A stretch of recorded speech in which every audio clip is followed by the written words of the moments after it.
বিসমিল্লাহির রহমানির রহিম ওয়াদ-দুহা ওয়াল-লাইলি ইযা সাজা মা ওয়াদ্দাকা রাব্বুকা ওয়া মা ক্বালা। ঘড়ির দিকে তাকিয়ে দেখি 11:15। এই সূরার তাফসীর করতে অনেক সময়ের দরকার, সেই সময় হবে না যেহেতু দুদিন ব্যাপী মাহফিলের প্রথম দিন। তারপরেও আমি বসার পর থেকে একটা জিনিস ফলো করছি, রাতের গভীরতা ক্রমে ক্রমে যতটা বৃদ্ধি পায় মাহফিলের পরিধি ততটাই প্রসারিত হয়। লোক বাড়ছে না কমছে? আপনারাই করেন, কমে নাই। সাধারণত সব জায়গায় দেখা যায় রাত বাড়ে মানুষ কমে, কিন্তু এই সারা বাংলাদেশে আল্লাহ তাআলা আদমকে যত জায়গায় নিলেন, আলহামদুলিল্লাহ 64 জেলায় আল্লাহ ঘুরছি। সারা বাংলাদেশে আমি যত জায়গায় আলোচনা করি, আমারটা কিন্তু কেন যে ব্যতিক্রম ধর্মী আমি জানি না, রাত যতবারে আমার শ্রোতা ততবারে। আমি এই ভোলায়ও রাত 3:30 পর্যন্ত বয়ান করছি, মানুষ ময়দানে জায়গা দিতে পারিনি। হাজার হাজার মানুষ, বিশাল ময়দান ছাড়িয়ে রাস্তাঘাট সরছিলাম। 3:30 মানুষ ওঠে না, আমি ছাড়তে চাই, পাবলিক ছাড়ে না। শেরপুরে ফজর পর্যন্ত দেখি যে কানে ফজরের আওয়াজ আসে। যত রাত তত শেরপুর, সেখানে তো 50,000-এর উপর হবে লোক। ফজর থেকে দিছি তো আলহামদুলিল্লাহ। তো আপনাদের উপস্থিতির সংখ্যা নয়, উপস্থিতির ধরন আমাকে বাধ্য করছে যে 11:15 দেখলেও সংক্ষিপ্ত আকারে হলেও সূরাটাকে একটু ফিনিশিং দিতে। এটা আপনাদের বসার ধরন আমাকে বাধ্য করছে, বলবো। এই জন্য একেবারে সংক্ষেপ করে বলবো। আল্লাহ রাব্বুল আলামিন এখানে দুটা জিনিসের শপথ করে একটা বিশেষ বক্তব্য দিলেন। আগে এই সূরা আল্লাহ কেন নাজিল করলেন? রাসূলুল্লাহ সাল্লাল্লাহু আলাইহি ওয়াসাল্লামের কাছে বেশ অনেকদিন যাবৎ জিবরাইল আসে না, কোরআনের কোন আয়াত নতুন করে আনে না। আল্লাহর নবী যখন জিবরাইলও আসে না, কোরআনের আয়াত নাজিল হয় না, নবী আমার মন গড়া কোনো কথাও বলে না। মক্কার কাফেররা দেখলো মুহাম্মদ নতুন নতুন আয়াত আর বলে না, তখন তারা তেমাতায় চৌমাতায় চায়ের দোকানে সর্বত্রে সমালোচনার তুফান চালু করলো। কি মুহাম্মদের কাছে যে শয়তানটা আসতো, এই শয়তানটা আর আসে না। সবাই বলেন নাউজুবিল্লাহ। শয়তান মানে জিবরিল। জিবরিল আয়া মুহাম্মদের কোরআনের আয়াত বলতো, আর মুহাম্মদ জিবরিল থেকে শুনে শুনে তা মানুষদেরকে বলতেন। এখন মক্কার কাফেররা বলে মুহাম্মদের কাছে যে শয়তানটা আসতো এখন আর আসে না। মুহাম্মদের প্রভু মুহাম্মদকে ভুলে গেছে, মুহাম্মদের প্রভুর সাথে মুহাম্মদের শত্রুতা হয়েছে, এই জন্য শয়তানরা আর পাঠায় না। নাউজুবিল্লাহ। বলেন তো, বিশ্ব নবীকে এমন অশ্রাব্য কথা বলছে, নবীও তো রক্ত মাংসের মানুষ, মনে কষ্ট আসবে না? আমার নবীর মনটা একেবারে ব্যথিত হয়ে গেল, চেহারা খান মলিন হয়ে গেল। আল্লাহর নবী মুখ বেজার করে যখন বসে রইলেন, আল্লাহ তাআলা পবিত্র কোরআনুল কারীমের এই সূরাটা নিয়ে জিবরাইলকে পাঠাইলেন। আমার নবী বেজার মুখী হয়ে বসে থাকলে আমি আল্লাহ বরদাস্ত করতে পারি না। আমার কোরআনের এই আয়াত, এই সূরাটা নিয়ে আমার নবীকে শুনিয়ে দাও, দেখবে এই সূরার বরকতে আমার নবীর মুখে হাসি প্রস্ফুটিত হয়ে যাবে।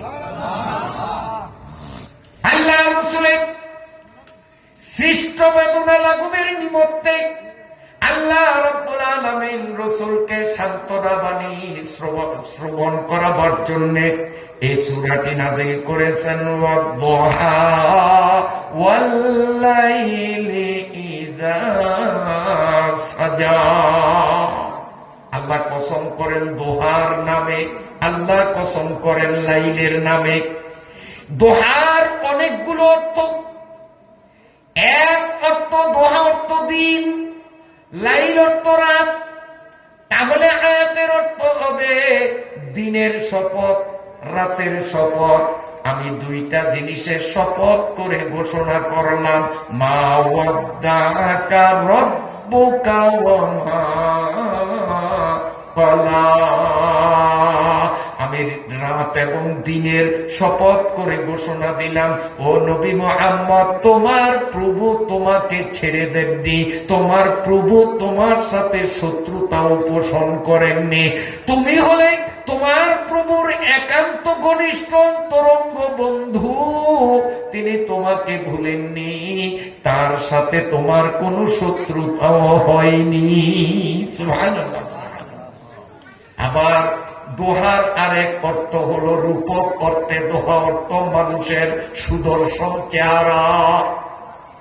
আরব দেশে যে সমস্ত মানুষের চেহারা খুব আকর্ষণীয় হতো, সৌন্দর্য মণ্ডিত চেহারা, যে চেহারার দিকে তাকালে নয়ন জুড়িয়ে যায়, প্রাণ শান্ত হয়ে যায়, এমন মুখমণ্ডলের অধিকারী ব্যক্তিদের মুখমণ্ডলকে আরব দেশে মানুষ দোহা বলে নামকরণ করত।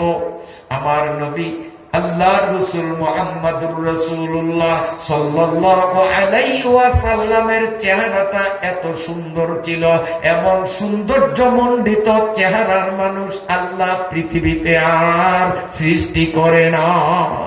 লানা শামসুন লিলা ফাকে শামসুন ওয়া শামসি তাতলাউ বাদাল ইশাই। আকাশের সূর্যের চেয়েও আমার নবীর মুখের প্রখরতা ছিল বেশি। হযরত আয়েশা সিদ্দিকা রাদিয়াল্লাহু তাআলা আনহা বলেন, একদিন ইশার নামাজের পরে আমি বাতি জ্বালিয়ে কাপড় সেলাই করতেছিলাম, হঠাৎ বাতিটাও নিভে গেল, আমার হাত থেকে সুইটাও খসে মাটিতে পড়ে গেল। অন্ধকারাচ্ছন্ন পরিবেশে পতিত সুই উত্তোলন করার কোনো সুযোগ আমার ছিল না। তাই আমি অপেক্ষমান ছিলাম আমার দিনের নবী কখন আসবেন, ওনার চেহারা থেকে বিচ্ছুরিত আলোতে আমার হারানো সুই আমি তখন তালাশ করে নেব। হযরতে আয়েশা বসে বসে আল্লাহর নবীর কখন আগমন ঘটবে তিনি অপেক্ষমান। গভীর রাতে আল্লাহর নবী যখন দাওয়াতি কাজ শেষ করে ঘরে ফিরলেন, রাসূল ঘরে ঢুকিবা মাত্র নবীজির চেহারার উজ্জ্বলতার ঝলকে হযরতে আয়েশা মাটির থেকে সুই কুড়িয়ে নিলেন। লানা শামসু ওয়ালিলা ফাকে শামসুন ওয়া শামসি তাতলাউ বাদাল ইশাই। আমার নবীর চেহারা সুন্দর না অসুন্দর? তো নবীর তুলনায় যারা অসুন্দর, অপেক্ষাকৃত অন্যদের তুলনায় একটু সুন্দর, তাদের চেহারাকেই যদি দোহা বলা যায়, তো আমার নবীর চেহারাকে তো 100% দোহা না বলে উপায়ই নাই। দোহার অর্থ হল উজ্জ্বল চেহারা। লাইল শব্দের এক অর্থ রাত, লাইল শব্দের আরেক অর্থ হল ঘোর কালো, কালত্ব। ঘোর কালত্ব বলে আমার প্রিয় নবীর মাতার গিজগিজে কালো চুলগুলো উদ্দেশ্য। আমার নবীর মাতার বাবরি চুলগুলো এত চমকপ্রদ ছিল, এত কালো ছিল, এত সুদর্শন ছিল, পৃথিবীর কোন মানুষের মাথায় এমন সুদর্শন চুল কখনো দেখা যায়নি। এই জন্য এখানে দোহা বলে নবীজির চেহারা মুবারক উদ্দেশ্য, আল্লাহ বলে আমার নবীর মাথার কালো চুলগুলো। আল্লাহ পাকের কাছে নবীজির চেহারা এবং নবীজির কালো চুলগুলো এত বড় দামি। আল্লাহ বলেন, ওয়াদ-দুহা ওয়াল-লাইলি ইযা সাজা মা ওয়াদ্দাআকা রাব্বুকা ওয়া মা ক্বালা। ও নবী, আপনার চেহারার কসম করলাম, শপথ করলাম, আপনার মাথার কালো চুলগুলোর শপথ করে বললাম, মা ওয়াদ্দাআকা রাব্বুক, আপনার প্রভু আপনাকে ছেড়ে দেননি, ওয়া মা ক্বালা, আপনার সাথে শত্রুতাও পোষণ করেননি। এখানে দোহা এবং লাইল এই দুইটার তফসির আরো অন্তত পক্ষে আমার যে এলিম কম, আমি ছোট আলেম, আরো 3 ঘন্টা যাবত ইনশাল্লাহ বয়ান করো মনে হয় শেষ করতে পারবো না, শুধু দোহা আর লাইনের তফসির শুনাইলে। তো সময় কই 11টার কাছাকাছি, এই জন্য বাস থাক, একটু সামনে আগাই। ওয়ালাল আখিরাত, এটা না ওয়াদদুহা ওয়াল লাইলি ইযা সাজা মা ওয়াদ্দাকা রাব্বুকা ওয়া মা কালা। এরপরে ওয়ালাল আখিরাতু খায়রুল লাকা মিনাল উলা। এই আয়াতের অনেকগুলো তাফসীর, শুধু 2টা বলবো, সবগুলি বলবো না, নইলে সূরা শেষ করতে পারবো না। ঘড়িও 11টা শেষ হবে, আমাদের সূরা যাতে শেষ হয় এই জন্য স্পিড বোর্ডের গতিতে চলছি, পুরা তাফসীর শোনানো সম্ভব নয়, আর একেবারে অনুবাদও না। এই জন্য স্পিড বোর্ডের গতিতে আমরা যতটা সম্ভব কথাকে সংকুচিত করে, ছোট্ট করে অল্পক্ষণের মধ্যেই বিদায় গ্রহণ করবো ইনশাআল্লাহ। আল্লাহ তাআলা বলেন ওয়ালাল আখিরাতু খায়রুল লাকা মিনাল উলা, আপনার আগেরটার তুলনায় পরেরটা অনেক অনেক গুণ ভালো। এগুলো শব্দের অর্থ। ওয়ালা নিশ্চয়ই, আল আখিরাত পরেরটা, খায়রুল লাক আপনার জন্য অতি উত্তম, মিনাল উলা আগেরটার চেয়ে। এটা হলো শাব্দিক অর্থ। এবার ব্যাখ্যা, অনেকগুলো ব্যাখ্যার আমি 2টা বলার অঙ্গীকার করেছি। 1 নম্বর ব্যাখ্যা, ও নবী বর্তমান সময়টা যে আপনার চলছে 2 ধরনের সময়। কিছুদিন আগে নিয়মিত সকালে, বিকালে, দুপুরে, রাতে যখন তখন আপনার কাছে কোরআনের আয়াত নাজিল হতো, আর এখন দীর্ঘ 15 দিন যাবত আপনার কাছে একটা আয়াত নাজিল হয় না। এর আগে আপনি নবী হওয়ার আগে, বয়স 40-এর কোটায় পদার্পণের আগেও আপনার কাছে কোনো ওহী নাযিল হয় নাই। তারও আগে আপনি মাতৃগর্ভে ছিলেন, তারও আগে আপনি বাবার পৃষ্ঠদেশে বীর্য আকৃতিতে ছিলেন।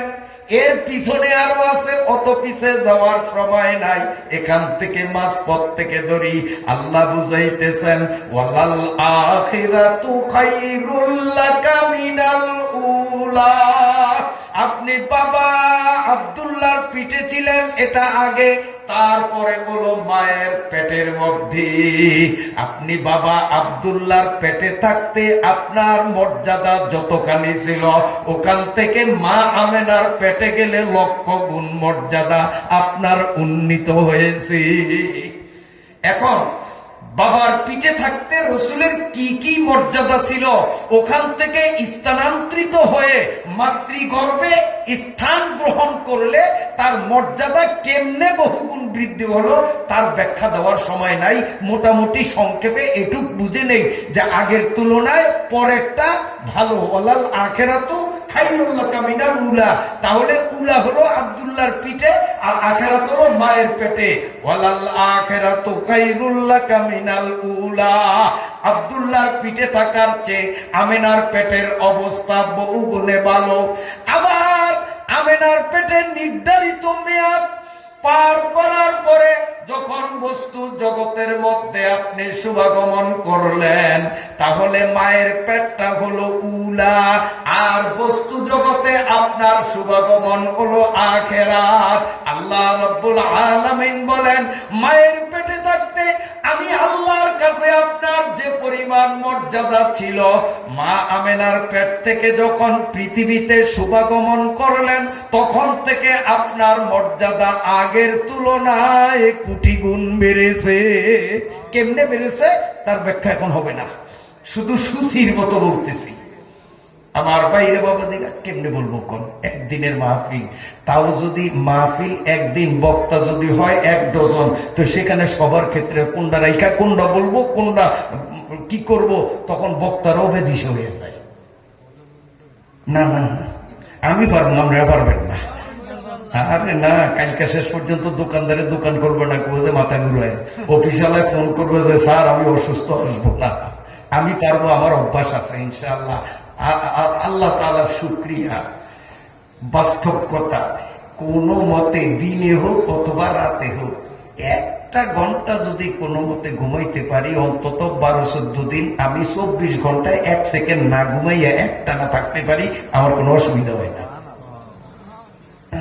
কাজে আমার অভ্যাস আছে, আপনাকে সেই অভ্যাস নাই।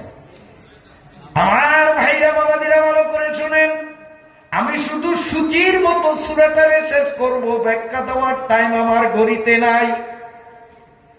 আল্লাহ রাব্বুল আলামিন বলেন, ওয়ালাল আখিরাতু খায়রুল লাকা মিনাল উলা। নবী গো, দুনিয়ায় শুভাগমন ঘটার পর থেকে নবুয়তির সার্টিফিকেট পাওয়া পর্যন্ত এটা হলো আবার উলা, প্রথম। এরপরে হেরা পর্বতে ইকরা বিসমি রাব্বিকার মাধ্যমে যখন ওহী প্রাপ্ত হলেন, এটা হলো এটার তুলনায় আখিরাত অর্থাৎ পরেরটা। আল্লাহ বলেন, আগের তুলনায় আপনার কাছে জিব্রাইল ইকরা নিয়ে যখন আসছে, আপনার মর্যাদা আরো কোটি গুণ বেড়েছে।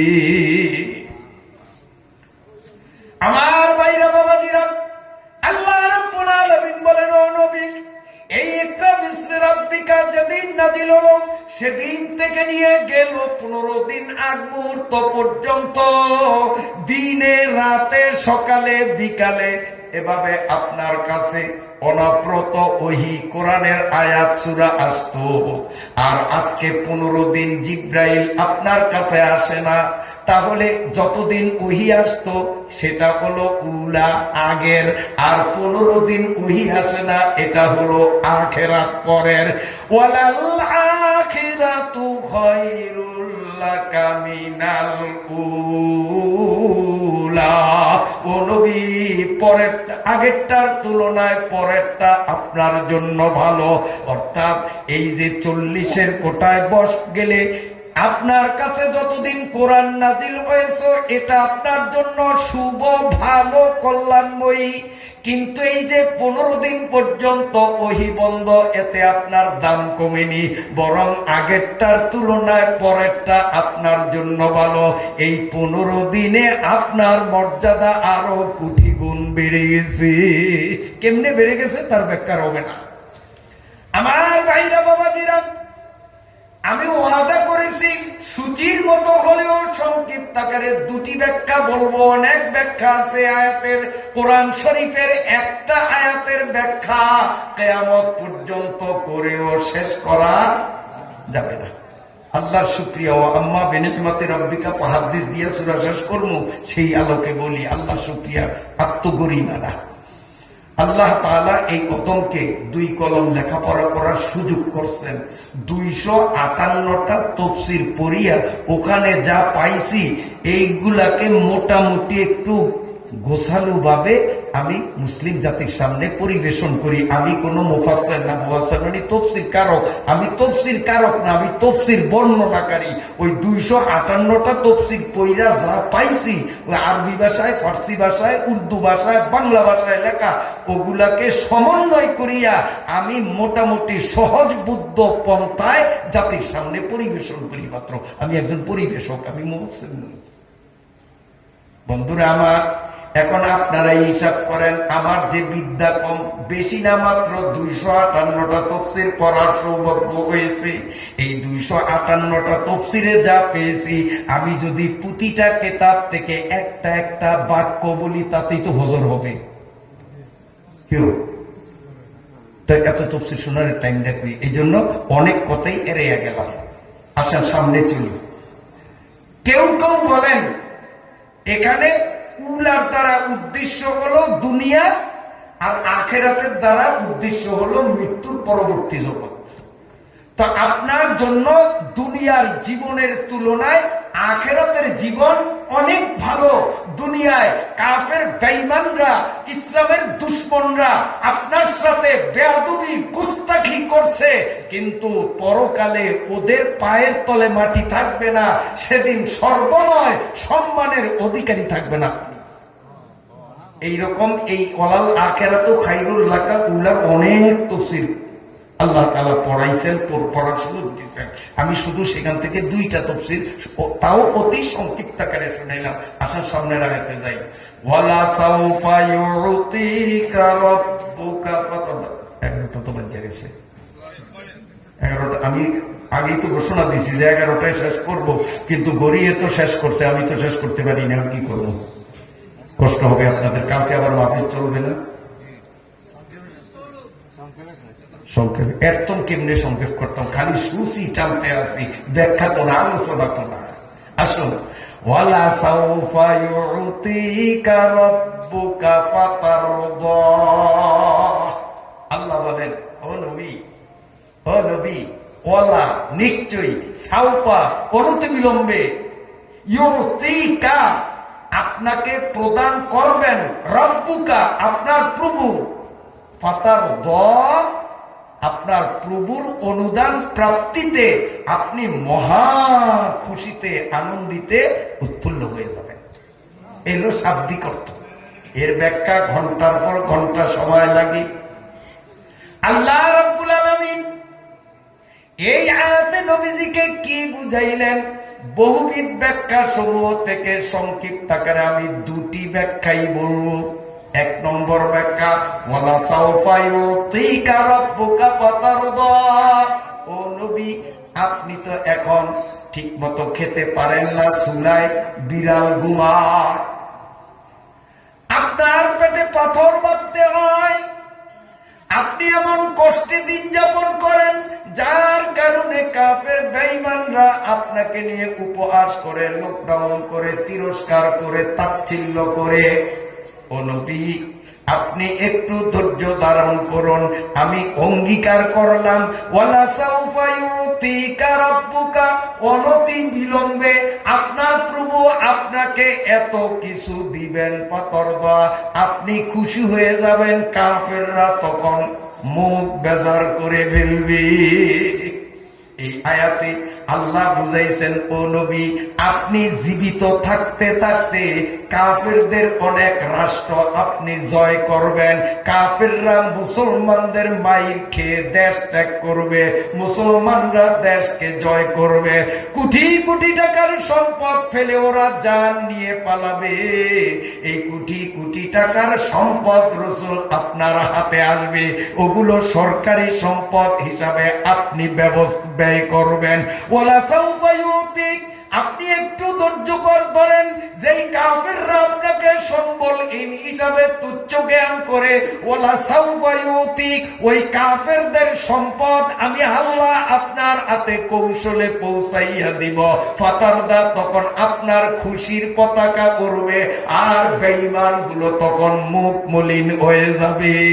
এবং ইতিহাস প্রমাণ করে, আমার নবী জীবিত থাকতে কাফেরদের বহু দেশ আমার নবী জয় করছেন।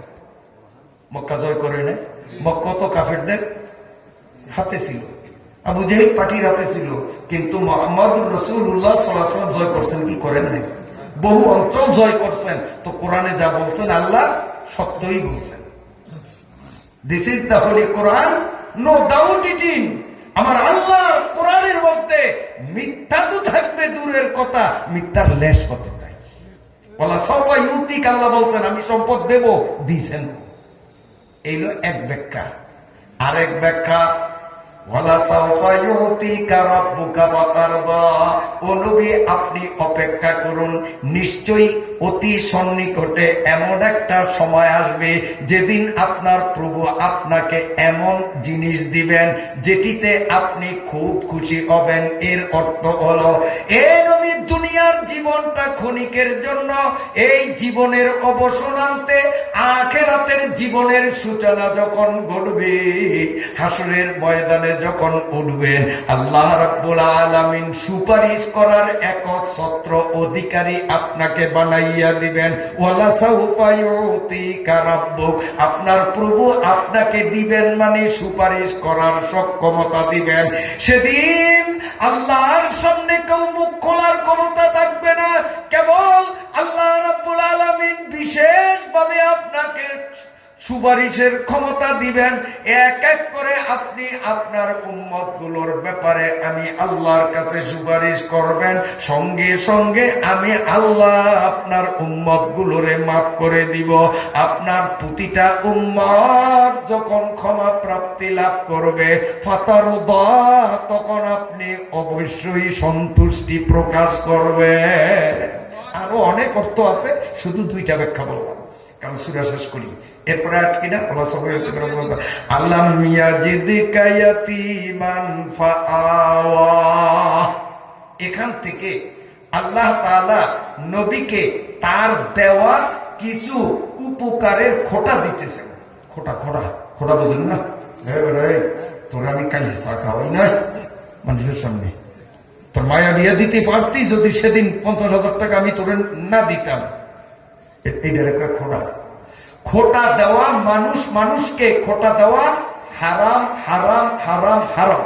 কারণ খোটা দেওয়া এটা আল্লাহর বৈশিষ্ট্য, এককভাবে এইটা আল্লাহর গুণ। এই জন্য আল্লাহর এক নাম মন্নান, তাই আমরা মানুষের নাম রাখি আব্দুল মন্নান। মন্নান মানে কি? যে খোটা দেয়, খোটা দাতা। আল্লাহর নামই খোটা দাতা। খোটা দেওয়া এটা আল্লাহর জন্য গৌরবের বিষয়, আর বন্দা খোটা দাতা হওয়া এটা বন্দার জন্য নিন্দনীয় বিষয়।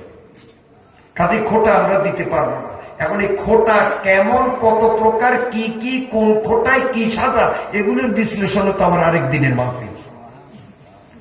আমার বাইরে এই খোটার এটা প্রবণতাটা পুরুষের তুলনায় নারীদের মধ্যে বহুগুণে বেশি। একটু একটু হলেই খোটা দেয়। যদি শ্বশুর বাড়ির থেকে যৌতুক মৌতুক আনিয়েই থাকেন, তারা বোঝেন যে খোটার লাল না কেমন। আল্লাহ আল্লাহ মাফ করুক। আলাম ইয়াজিদকা ইয়াতীমা, আল্লাহ খোটা দিতেছে। আর খোটা দেওয়া আল্লাহর জন্য মহৎ গুণ, আমাদের জন্য হলো নিন্দনীয় গুণ। তা আল্লাহ তার মহৎ গুণের প্রকাশ ঘটায়, নবীরে খোটা দেয়। হে নবী, মনটা ছোট্ট করিয়া এই কাফেররা আপনারা যে কইছে শয়তানরা আসে না, আল্লাহ শত্রু হয়ে গেছে, এই কথা শুনে মনটা যে খারাপ করছেন, আপনি কি ভুলিয়া গেছেন আমি আপনারে কিছু দেই নাই? আলাম ইয়াজিদকা ইয়াতীমা, আপনারে কি আমি এরকম পাই নাই যে আপনার বাবা ছিল না, মা ছিল না, তখন কি আমি আপনাকে ঠিকানা দেই নাই আপনার দাদার কাছে?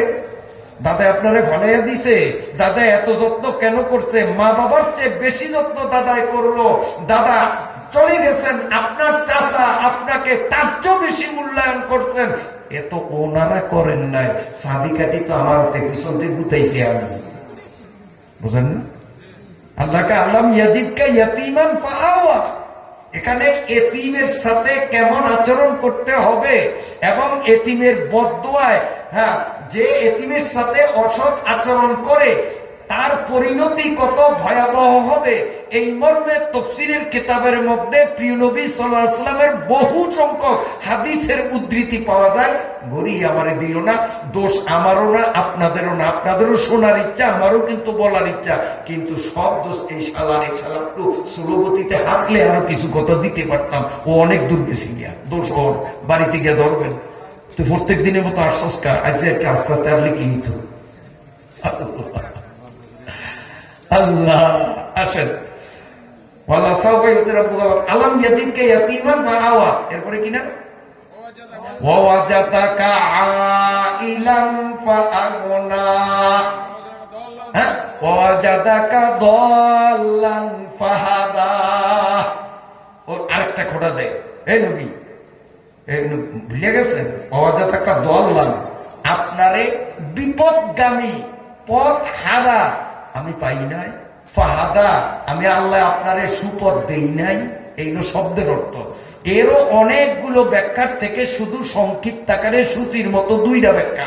কারণ দুই দিয়া যখন শুরু করছি, গড়ি দেখেই দুইয়ের পালা, তো সামনের দিকে দুইয়ের পালাই থাকবে, তিন হওয়ার যাবো না।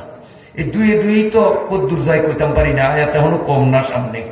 যাই হোক, আল্লাহ তাআলা বলেন আলাম ইয়াজিদকা ওয়াজাদাকা আইলান ওয়াজাদাকা দাল্লান ফাহাদা, আপনারে পথহারা পাই নয়, পথ দেখাই নাই, ভুলিয়া গেছেন? তো আপনারে পথ হারা পাইয়া সুপথ যেই আল্লাহ দেখাইয়া দিছে, সেই আল্লাহ বুঝি আপনারে ছাড়িয়া দিছে, সেই আল্লাহ বুঝি আপনার সাথে শত্রুতা করবে? ওরা কইছে পচা কথা, ওদের মুখ পচবে, আপনার আমার সম্পর্ক যেটা ছিল সেটা পাওয়া লাগবে। সুবহানাল্লাহ, সুবহানাল্লাহ।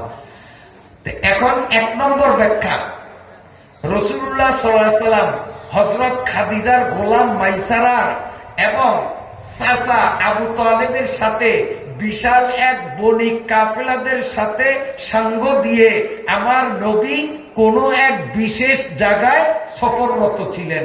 বাহন ছিল তাদের প্রত্যেকের জন্য একটা একটা উট। আমার নবী একটা উটের পিঠ চেপে বসলেন, দল বেঁধে উট চলছে।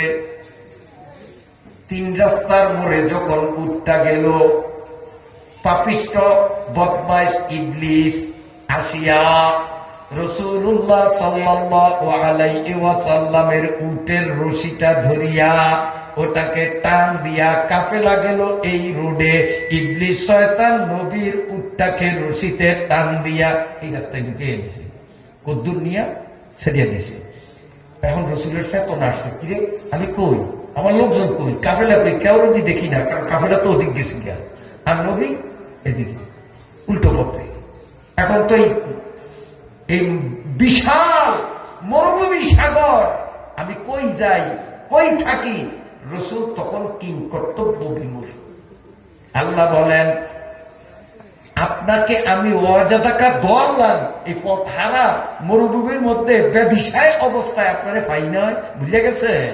ফাহাদা, আমি আপনারে পথ ধরাইয়া দিছি, অর্থাৎ জিব্রাইলের আসমান থেকে পাঠাইছি। জিব্রাইলের দেইকা ইবলিস সোরা রশি ছাড়িয়া লেজ জাগাইয়া ফালাইলো, খাইছে আর টাকা দেব না। এরপরে জিব্রাইল নবীজির উটের রশি দইরা টানতে টানতে টানতে টানতে ওনার সঙ্গী সাথীরা যেখানে গেছেন সেখানে তাদের সাথে মিলিত কইরা দিয়েছেন। এই পাহাদা, এগুলো এক তাফসীর। এর আরেক তাফসীর, ও রাসূল আপনি তো পথ হারা ছিলেন, আমি আল্লাহ পথ দিছি, তার অর্থ কোনটা হালাল, কোনটা হারাম, কোনটায় সওয়াব, কোনটায় গুনাহ, এগুলো তো আপনি কিচ্ছু জানতেন না।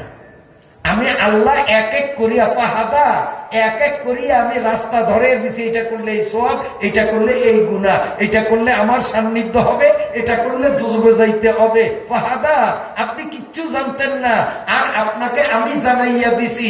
আপনার এলেমের আইনও ছিল না, আমি আল্লাহ আপনাকে এলেম এমন পরিমাণ দিলাম।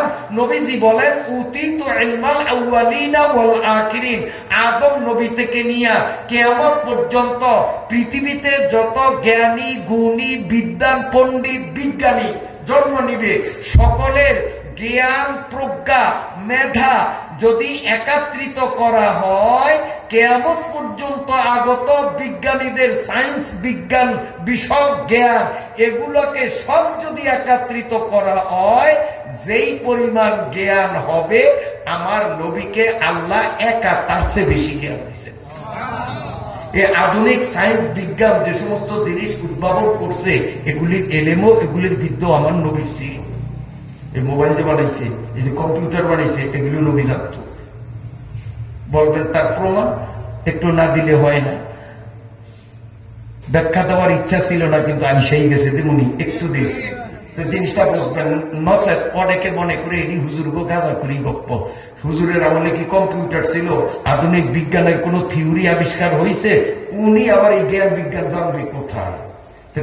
এই জন্য একটু না বললেই নয়। উতিতু ইলমাল আউয়ালিনা ওয়াল আখিরিন ওয়াজাদাকা দাল্লান ফাহাদা, এর ব্যাখ্যায় নবী বলেন, উতিতু ইলমাল আউয়ালিন ওয়াল আখিরিন, গোটা বিশ্বের বিগত বর্তমান ভবিষ্যৎ প্রজন্মের যত বিজ্ঞানী, সকলের জ্ঞান যা, একা আমি নবীকে আল্লাহ তার চেয়ে জ্ঞান দিয়েছেন। আদা ডাইরেক্ট আল্লাহ দিয়েছে। বিজ্ঞানীরা তো গবেষণা করিয়া বানাইছে, অথবা তার চেয়ে বড় বিজ্ঞানীর কাছে পড়াশোনা করিয়া। আর আমার নবীরে কে শিখাইছে? ওয়াজাদাকা দাল্লান ফাহাদা, শিখাইছে আল্লাহ, আল্লাহ নিজে। তাহলে নবীর বিদ্যা কম না বেশি? এইটার একটা এক্সাম্পল ছোট্ট করিয়া নেই। আমেরিকায়, আমেরিকা না, লন্ডনে, লন্ডন শহরে, সিটি শহরে একজন খ্রিস্টান ডাক্তার, খুব বড় মাপের ডাক্তার, নিজে ডাক্তার, স্ত্রী ডাক্তার, একটাই ছেলে, ছেলেও ডাক্তার, খুব বড় মাপের ডাক্তার। তো এই খ্রিস্টান ডাক্তার একদিন চিন্তা করে, তার মাথায় চিন্তা ঢুকলো যে রে মুসলমানরা দেখি আসি দিলেই কি জানি কয় আলহামদুলিল্লাহ, আর দুঃখের সংবাদ শুনলে কয় ইন্না লিল্লাহ। আচ্ছা, তো মুসলমানদের ধর্মের সূত্র হইল সুখবরে আলহামদুলিল্লাহ আর খারাপ খবরে ইন্না লিল্লাহ। কিন্তু মোহাম্মদ সাল্লাল্লাহু আলাইহি ওয়াসাল্লাম তার উম্মত গড়ে যে শিখাইছে আসি দিলে তোমরা আলহামদুলিল্লাহ কেউ, তা আসির মধ্যে তো সুখবরও নাই খারাপ খবরও নেই, আসেনি। সুখবরই কি আর দুঃখের খবরই কি? কিছুই তো নেই। আলহামদুলিল্লাহ থাকার কথা না, ইন্না লিল্লাহ থাকার কথা না, কিন্তু মোহাম্মদ যে আলহামদুলিল্লাহ শিখাইছে নিশ্চয়ই এর মধ্যে রহস্য আছে। খ্রিস্টান ডাক্তার চিন্তা করে, এখন উনি আধুনিক প্রযুক্তি বলে কম্পিউটার পদ্ধতিতে মানুষের হাসি নিয়ে গবেষণা শুরু করলো, যে 1400 বছর আগে যখন কম্পিউটার ছিল না, বৈজ্ঞানিক থিওরি আবিষ্কার হয় নাই, সেই 1400 বছর অবৈজ্ঞানিক যুগে মোহাম্মদ হাসি দিলে আলহামদুলিল্লাহ কেন বলতে বলছে, নিশ্চয়ই এর মধ্যে বৈজ্ঞানিক কোনো কারণ আছে, আমার এটা উদ্ঘাটন করা লাগবে। উনি গবেষণা করলেন, গবেষণা কইরা এখন হতভম্ব, বউরে ডাকছে এদিকে, আমি এই গবেষণা করে এই ফল পাইছি। বউ কয় দেখি, আমিও তো ডাক্তার, আপনি কইলি কি আমি মানি, আমি একটু গবেষণা করি। সেও কম্পিউটার টিপে হতভম্ব। হতভম্ব ওই বউ কয়, স্বামী আপনি কি করেন না করেন আমি জানি না, সেটা আপনার ব্যক্তিগত ব্যাপার। আমার এই গবেষণায় বুঝে আসছে মোহাম্মদ যে বলছে সারা পৃথিবীর সমস্ত বিজ্ঞানীদের মাথায় যেই পরিমাণ বিদ্যা, একা আমার মাথায় তার চেয়ে বেশি, একদম বাস্তব। অবৈজ্ঞানিক যুগে মোহাম্মদ এমন বিজ্ঞান সম্মত থিওরি কেন কিভাবে দিলেন, নিশ্চয়ই তিনি মহাবিজ্ঞানী, তিনি সত্যবাদী। আমি কিন্তু কলেমা পড়লাম। স্বামী স্ত্রীর ধৈর্য কয়, আবিষ্কার করলাম আমি, আর শ্বাস নিবা তুমি, তা হবে না, আগে আমি কলেমা পড়বো তারপরে তুমি। বউ কয় না, সব কাজে ছাড় দেওয়া যায়, এই কামে ছাড় দেওয়া যায় না। পাশে রুমু ছিল পোলা, এইটাও ডাক্তার। কি রে বাবা মা কি শুরু করলো, আসি আমি একটু গবেষণা করি। ও আইসা ওর থিওরি মতে গবেষণা করলো, রেজাল্ট কিন্তু এক। তিনজনে একসাথে কলেমা পড়ছে লা ইলাহা ইল্লাল্লাহু মুহাম্মাদুর রাসূলুল্লাহ সাল্লাল্লাহু আলাইহি ওয়াসাল্লাম। তারা থিওরিটা কি পাইল, গবেষণা করিয়া রেজাল্টটা কি পাইল? রেজাল্ট পাইল মানুষ একটা হাসি দিলে তার শরীরের ভিতর থেকে 3000 জীবাণু আউট হয়ে যায়। কম্পিউটার স্ক্রিনে ভাসমান হয়ে গেছে যে একটা হাসি দিলে ভিতর থেকে 3000 জীবাণু আউট হয়। কটা? আমার শরীরে যে জীবাণু জমা হয়েছে আমি জানি না, জানলে না ডাক্তারের কাছে যাইতাম, ফিস দিতাম, ওটি বাইর করতাম। জানি না, আমি তো আমার সুস্থই মনে করি, অথচ ভিতরে জীবাণু জমা হয়ে গেছে। আল্লাহ ফেরেশতাদেরকে কয়, ও ফেরেশতারা, আমার বন্দার ভিতরে কিন্তু বিষ জমা হইছে, বন্ধায় টের হয় নাই, টের পাইলে তো ডাক্তারের কাছে যাইতো। এখন এইটা যদি ভিতরে থাকে হয়তো মরবো, আর আমি আল্লাহর ইচ্ছা ওরে আরো 25 বছর বাঁচামো। ফেরেশতারা আল্লাহতে কেমন হইব, হয়তো মরিয়া যাইব। আরে না, বানাইছি আমি কি বুদ্ধি রাখি না? দেখবি এখন খেলাটা কি জমাই। আল্লাহ তখন আমাদের ভিতরে একটা হাসির ভাব সৃষ্টি করে যখন একটা দেয়, সাথে সাথে নাক দিয়া 3000 জীবাণু বাইর হয়। আর আসি যারা দেন, খেয়াল করিয়ে না, যে শিখিয়ে দিলাম, একটু আসি জীবনও দিতারেন নাই। আসি কিন্তু একবার দিলে ফিসে দিয়ে আরো গাইয়ে নিয়ত করা লাগে না, বিনা নিয়তে আরো গাইয়ে। তো দুটো আসি দিলে জীবাণু কয়টা সরে? কয়টা? এই যে 6000 জীবাণু সরছে, এতটি জীবাণু আমার মধ্যে আমি জানি না, কিন্তু আল্লাহ তাআলা কুদরতি ফয়সালার মাধ্যমে 6000 জীবাণু আমার থেকে বাহির করিয়া দিলেন। কয় টাকা ফিস দিছি? কয় টাকা? মোটেও না, বিনা পয়সায়। তো এই তিনজন বলে এই এর চেয়ে বড় সুসংবাদ আর কি? হাসির মধ্যে মুসলমানদের জন্য বিরাট সুসংবাদ যে তুই তো মরতি, এখন তোর বাঁচার পথ খুলছে, অতএব তুই আলহামদুলিল্লাহ কহ। ঠিক আছে নি? যাও, তারপরে আয়াত কি? ওয়াজাদাকা আইলান ফাআগনা। আমার মঞ্চে আসার সময় নিয়ত ছিল যে রাত্র তো বেশি হয়েছে, শেষানা যাইতেছি, তো সূরাটারে সংক্ষেপ করিয়া মোটামুটি আগাইয়া ওয়াজাদাকা আইলান ফাআগনার উপরে ঘন্টা খানেক আলোচনা করবো, এটা আমার আগে নিয়ত করিয়া, কিন্তু আমি চিন্তা করতে করতে মঞ্চে আসছি, কিন্তু এখন আমার ঘড়ি আমার সেই সুযোগটাও দিল না। তারপরে একটু সোয়া দেব, ব্যাখ্যা দেব না, শাব্দিক অর্থ ওয়াজাদাকা আইলান। ও নবী, খোঁড়া আরেকটা মারছে আল্লাহ, আমনেরে রিক্ত হস্ত, শূন্য হস্ত, সম্পদহীন আমি পাই না। ফাগনা, আমি আপনাকে অভাব মুক্তি দেই নাই। এগুলো শাব্দিক অর্থ, এটার অনেকগুলি ব্যাখ্যা। তার মধ্যে একটা ব্যাখ্যা তাফসীরের কিতাবে লেখে, রাসূলুল্লাহ সাল্লাল্লাহু আলাইহি ওয়াসাল্লাম যখন 40 বৎসরের যুবক, খাদিজার বয়স তখন কত? রসুলের বয়স হলো 30 আর খাদিজার বয়স হলো তখন 40। হ্যাঁ, হযরত খাদিজা রাদিয়াল্লাহু তাআলা আনহার দুইটা বিয়া হয়েছিল, স্বামী এইটাও মরছে এইটাও মরছে, দোনো সংসারে ওনার পেট থেকে সন্তানাদিও হয়েছে। দুই স্বামীর ঘর করছে, উভয় সংসারে তার সন্তানাদিও হইলেও খাদিজার শরীরের কোয়ালিটিটা এমন ছিল যে কোনো মানুষ খাদিজার দিকে তাকাইলেই মনে হইতো যে এমন ইনটেক, অবিবাহিতা, 16 বছর বয়স। তার শরীরের স্ট্রাকচার এমন ছিল, তার বিয়াতি মনে হইতো না। এই জন্য এই হলো তার শরীরের একটা বিশেষ গুণ। আরেকটা হলো তৎকালীন আরব বিশ্বের সবচেয়ে বড় ধনী ছিলেন হযরত খাদিজা, ওনার মতো ধনী কেউ ছিল না। এই দুই কারণে এমপি, মন্ত্রী, শিল্পপতি পোলারা লাইন দিয়া খাদিজার পিছনে খালি ঘুরঘুর করতে আছে বিয়ার জন্য, কিন্তু খাদিজা সব প্রত্যাখ্যান করে, একটাও রাজি না। শেষ পর্যন্ত রাসূলুল্লাহ সাল্লাল্লাহু আলাইহি ওয়াসাল্লামের গুণ গরিমায়, আমল আখলাকে, চাল চলনে বিমুগ্ধ হয়ে হযরতে খাদিজা নিজে প্রস্তাব দিয়ে আল্লাহ রসুলের সাথে বিবাহ বন্ধনে আবদ্ধ হয়েছেন। তখন সারা আরবের অলিতে গলিতে জনমনে একটাই খালি কবর কথা, সবাই বদনাম করে খাদিজারে ভাবছিলাম ম্যাডাম বড় চালাক বুদ্ধিমান, আস্থা পাগল, মাথায় গোবর। আমরা বড় বড় ধনী ধনী মানুষ, তারে বিয়ে করতে চাইলাম, সব প্রত্যাখ্যান করছে। এখন একটা ফকিরা বেটার কাছে বিয়ে বসলো, মোহাম্মদের কাছে তার কিচ্ছু নাই, পায়ের তলে মাটি নাই। ম্যাডামে এত বড় বোকা, এই কথা সব জায়গায় ছড়াই গেছে। কথা কিন্তু খাদিজার কানেও আসছে, এক কান দুই কান, শুনতে শুনতে হাজার কান। যদি কোনো জিনিস দ্রুত ছড়াইতে চান, পাবলিসিটি করতে চান, পয়সা খরচ করিয়া মাইক ভাড়া করা লাগবে না, খালি স্ত্রীর কাছে বিষয়টা কইয়া এক কান কথা বলে, তোরে কইছি, খবরদার কেউরে কইছি না। এম যদি কইয়া দেন, এই খালি গুটাগুটি করবো যে কতক্ষণ গড়তে যাইবো আর সকিনা বুঝানের থেকে কমু, খুব দ্রুত দেখবেন ছড়াইয়া যাবে। কথা ছড়াইয়া গেছে, খাদিজাও শুনছে। তো খাদিজার মনে লাগছে আমার নামে এরকম বদনাম। তখন খাদিজা একটা কাম করছে, আরবের সমস্ত ব্যবসায়ী, নেতা, ধনী সবাইকে দাওয়াত দিছে, আপনাদের অমুক তারিখে একবেলা ভাত খাওয়াবো।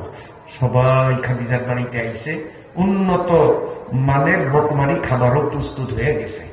এখন খানা পরিবেশন করবেন, ঠিক এই মুহূর্তে খাদিজা সবার সামনে আসছেন, আর সেই বলেন, আমার সম্মানিত আহুত অতিথিবৃন্দ, খানা পরিবেশনের আগে আমি আপনাদের থেকে জানতে চাই, আপনারা বলেন তো বর্তমান আরব বিশ্বে সবচেয়ে বড় ধনী কে?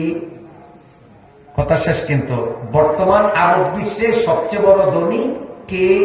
সবাই একজোটে বলল, ম্যাডাম এটা কি প্রশ্ন করলেন, আপনার চেয়ে ধনী আর সেকেন্ড কেউ আসেনি, আপনি তো আপনি। তাহলে আপনাদের উক্তি যে বর্তমান আরব বিশ্বে আমি সবচেয়ে ধনী, সবচেয়ে সম্পদের মালিক। জি ম্যাডাম, জি ম্যাডাম, সবাই সম্মতি জানায়। এবার বলে, শোনেন, আপনারা সবাই সাক্ষী থাকুন, আমার স্থাবর অস্থাবর যত আইটেমের, যত প্রকারের, যত সম্পদ, সব সম্পদ আমি স্বেচ্ছায় সুষ্ঠু জ্ঞানে আমি আমার স্বামীকে দান করে দিলাম। এখন আমার সব সম্পদের একচ্ছত্র মালিক আমার স্বামী, আমার কিচ্ছু নাই। এখন সবার লজ্জায় নিচের দিকে মাথা দিয়ে, আরে ম্যাডাম, আপনি যে এত ফাঁক না, এত বুঝি নাই। তার কারণ আপনি স্বামীর ইজ্জত উপরে উঠাইলেন আর নিজে তো উপরে আসেন। তার কারণ এতক্ষণ সবাই বলতো যে খাদিজা ফকিরের বউ, মহিলাকে পরিচয় দিক কিন্তু স্বামীরে দিয়ে হয়। আলাদার বাড়ি মাইয়া, বিয়া হইছে তালুকদার বাড়ি। এখন কিন্তু ওই মহিলারে এতদিন বিয়ার আগে আলাদার কইছে, এখন আলাদার কইব না, তালুকদার কইব।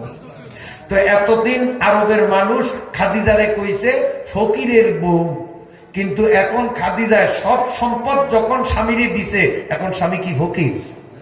সবাই কল্লা তলমিল দিছে, স্বামীর ইজ্জত উপরে উঠেছে। মোহাম্মদ তো এখন ফকির না, আর মহিলাকে পরিচয় তো স্বামী দিয়া হয়। তো মোহাম্মদ যখন আরবের 1 নম্বর ধনী, তাহলে খাদিজাও তো 1 নম্বর ধনীর বউ। তো খাদিজার ইজ্জত ঠিক রইল, স্বামীর ইজ্জত বাড়াইল। এইটা হলো মহিলাদের বুদ্ধির পরিচয়। আর আমাদের বর্তমান সমাজের শিক্ষিত মূর্খ শহরের কিংবা গ্রামের অধিকাংশ ফ্যামিলির, আল্লাহ মাফ করুক, স্বভাব হলো কে কত আপন স্বামীকে নিচে নামাতে পারে, তুচ্ছ করতে পারে। গোলামের ভূত গোলাম, দোয়ার ভূত দোয়া, কয়নিও ইচ্ছা ছিল বর্তমান প্রেক্ষাপট এবং আমাদের সমাজের বাস্তবতার আলোকে নারীদের উদ্দেশ্যে এখানে একটু বিশ্লেষণ করার, কিন্তু গরিব আমার দিল না সুযোগ। আমার ভাইরা, তবু নারীদেরকে একটু ইঙ্গিত দিলাম। আপনি যে আপনার স্বামীকে গোলামের পুত গোলাম বললেন, তা আপনি কি হইলেন? এতদিন ছিলেন আপনি সারের বউ, এখন হয়েছেন গোলামের বউ না, গোলামের পুত গোলাম তার বউ। তা আপনি নিজে নামছেন কোথায়? আরেকজনের নামাইতে গিয়া নিজে নামছেন। দেখেন না, আরেকজনের ফাঁসির কাস্টে ঝুলানোর জন্য চেষ্টা করিয়া নিজের ফাঁসির রশি রেডি হয়েছে একই জায়গার থেকে। একই ট্রাইব্যুনাল, ওই তো একই জায়গায় বলছি। তো এইরকম আপনি যে স্বামীকে তুচ্ছ করবেন, আপনি কোথায় যান জানেন? খবরদার এই ধরনের করবেন না। আল্লাহ তাআলা সুবুদ্ধি দান করুক। তারপরে আয়াত কি? ফাআম্মাল ইয়াতীম, অর্থ বলি আর তাফসীর বলুন না। ফাআম্মাল ইয়াতীমা ফালা তাকহার, আপনি কোন এতিম সাথে কর্কশ ভাষা প্রয়োগ করবেন না। ওয়া আম্মা বিনি'মাতি রাব্বিকা ফাহাদ্দিস, আল্লাহ কর্তৃক প্রদত্ত নেয়ামত গুলো সদর গর্বে প্রকাশ করুন, শুকরিয়া আদায় করুন। আল্লাহ তাআলা আমাদেরকে এই তাফসীরুল কোরআন মাহফিলে আনছেন, এটিও আল্লাহ পাকের অনন্য অসাধারণ নেয়ামত আমাদের প্রতি। আমরাও সেটা প্রকাশ করি শুকরিয়া আদায়ের মাধ্যমে। বলুন আলহামদুলিল্লাহ।